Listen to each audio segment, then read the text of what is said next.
Good afternoon, everyone. I hope everyone is doing well. I am providing an APA style tutorial for everyone regarding APA formatting for PowerPoints. Okay, I am currently sharing my screen and you guys can see where I am at the PowerPoint, Microsoft PowerPoint. So you will develop a PowerPoint to include a cover slide and a reference slide. For the purpose of this video, I am only going to go over the information regarding APA formatting. So I have a few do's and don'ts.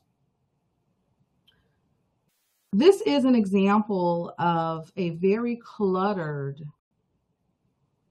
slide.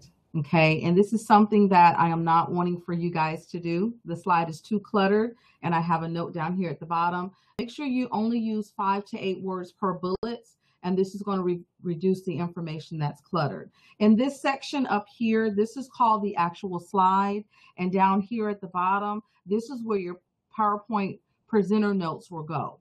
Okay, so you're going to want to have the bulk of the information presented within the presenter notes section. Up top, you only want to have brief highlighter points. If you'll notice down here, there's no reference to support the content. So this slide, as well as the presenter notes, this is something that you would not do when you're developing your PowerPoint, because you want to make sure it's not too cluttered on the slide section, and you also want to make sure that you do have a reference or references to support your presenter notes. Here's another slide that gives you an example of what I'm looking for regarding APA format on a PowerPoint. There are brief highlighter notes here. There's only a little bit of words per bullet point. And then the presenter notes is going to include a reference. And you see the presenter notes down here, they include a reference. Make sure that you support all content from alternative resources, even if you're paraphrasing the information, that you are supporting it with the reference. So this is a slide that you would do, okay, where you have only a little bit of information on each of the bulleted points, and then you have information on the presenter section whereby you are supporting it with a reference. Here is another example for a do. Really good looking slide where you have brief highlighter points, and then your presenter notes fully explain each of the highlighter points, and there's a reference here to support the content. And then here's another one as well where you have brief highlighter points, and then the bulk of your information within the presenter notes section, supported by a reference. Your last slide of the PowerPoint is going to be your reference slide.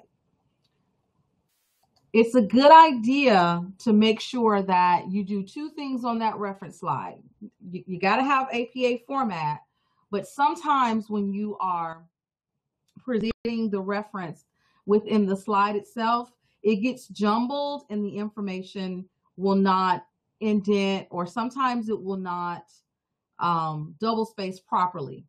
So the two things you will want to make sure that you're doing to make sure that your format is correct is to have the reference within the actual slide itself, but also to have the reference within the presenter notes section.